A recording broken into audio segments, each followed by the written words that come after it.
दोस्तों, जैसा कि घर में नकारात्मक ऊर्जा की उपस्थिति कुछ प्रमुख वास्तु दोषों के कारण ही होती है, जैसे दक्षिण से पश्चिम दिशा में वास्तु दोष, या फिर पूजा रूम का गलत स्थान पर होना, या फिर दक्षिण से पश्चिम दिशा में भगवान जी को रखना।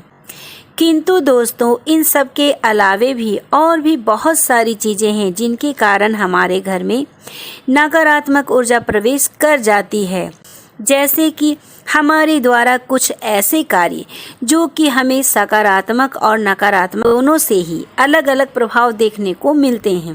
पहला, अगर हम अपने भगवान जी को नित्य दिन साफ करके ना रखें, उनको भोग ना लगाएं, तो हमारे घर से भगवान जी चले जाते हैं और तुरंत बुरी शक्तियां यानी नकारात्मक ऊर्जा प्रवेश कर जाती हैं, जिससे कि लोगों की आपस में तनाव बनने लगती है और धीरे धीरे कलह कलेश का माहौल बन जाता है और घर में अशांति फैल जाती है। दूसरा, जब हम शाम को घी या कपूर के दिए नहीं दिखाते हैं भगवान जी को, तो भी इस स्थिति में भगवान हमारे घर में नहीं रहते हैं और फिर नकारात्मक ऊर्जा का आगमन हो जाता है, जिससे कि हमारे घर का माहौल बिगड़ने लगता है, आपस में झगड़े होने लगते हैं बिना बात बिना वजह के। तीसरा, हमारे घर में कुछ ऐसे लोगों का आगमन हो जाता है दोस्तों, जिनकी नज़र कड़ी होती है, जिनकी नज़र लग जाती है हमारे घर में, मतलब कि जिसकी बुरी नज़र होती है। ऐसे में वे हमें इस तरह से नज़र लगा देते हैं कि हमें पता ही नहीं चलता और हम बेवजह घर के लोगों के साथ झगड़ने लगते हैं। बिना वजह के घर का माहौल अशांत हो जाता है, जिसके कारण देवी देवता हमारे घर से चले जाते हैं रुष्ट होकर और हमारे ऊपर भारी संकट आ जाता है। हम संकटों से घिर जाते हैं, परेशान हो जाते हैं।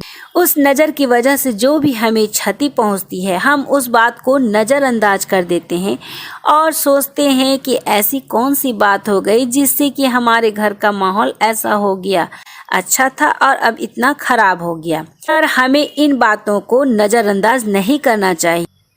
हमारे घर कौन से लोग आए थे, उनके आने और जाने के बाद हमारे घर का माहौल तुरंत से बिगड़ गया, इस बात को हमें नज़रअंदाज नहीं करना चाहिए। इस पर हमें गौर करना चाहिए और इसका जल्द से जल्द उपाय ढूंढना चाहिए। दोस्तों, ऐसी बहुत सारी छोटी छोटी बातें हैं जिससे कि हमारे घर को दुष्प्रभाव पड़ता है, हमारे घर का माहौल बिगड़ जाता है, किंतु हम उन छोटी छोटी बातों को नज़रअंदाज करके, इग्नोर करके आगे बढ़ जाते हैं।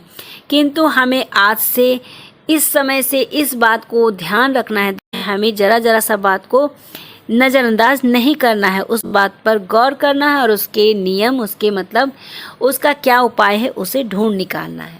अब हम बात करते हैं दोस्तों कि ऐसी नकारात्मक शक्तियों से बचने के लिए नित्य दिन भगवान को क्या करना चाहिए। सबसे पहले हमें सुबह उठकर भगवान को साफ सुथरा करना चाहिए, नहलाना चाहिए, फिर उनकी पूजा करना चाहिए, उनको भोग लगाना चाहिए। उसके बाद ही हम अपने कार्यक्रम को शुरू करें, तो इससे भगवान बहुत प्रसन्न होते हैं और आपके घर से कहीं नहीं जाते हैं। आपके घर में खुशियां ही खुशियां आ जाती है, भगवान का आशीर्वाद और कृपा बरसती है।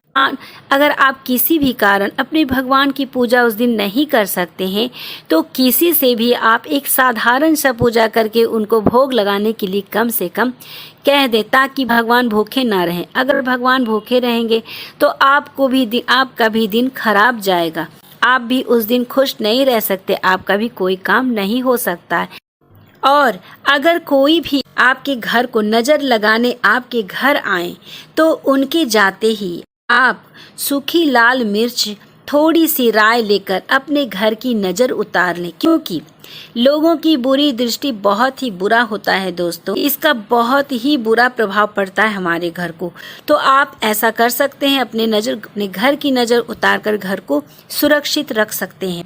कुछ लोग आपके घर में आएंगे और बोलेंगे कि आपकी इतनी तरक्की हो रही है, जिसके कारण आपके घर को या फिर आपके परिवार को नज़र लग जाती है और घर के माहौल अशांति में बदल जाती है। घर का सारा माहौल बिगड़ जाता है और फिर भगवान वहाँ से चले जाते हैं। तो परिस्थिति जो भी हो, पर घर से देवी देवताओं के जाते ही आपके घर नकारात्मक ऊर्जा प्रवेश कर जाती है। ये बिल्कुल सत्य है।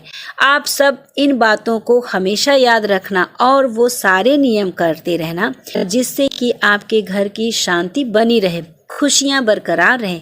धन्यवाद दोस्तों। वीडियो अगर अच्छी लगी हो तो लाइक शेयर कमेंट जरूर कर दीजिएगा। नए हो तो चैनल को सब्सक्राइब करना ना भूलें। फिर मिलती हूँ एक अलग जानकारी के साथ। तब तक के लिए मैं निशा कुमारी आप सभी से आज्ञा चाहती हूँ।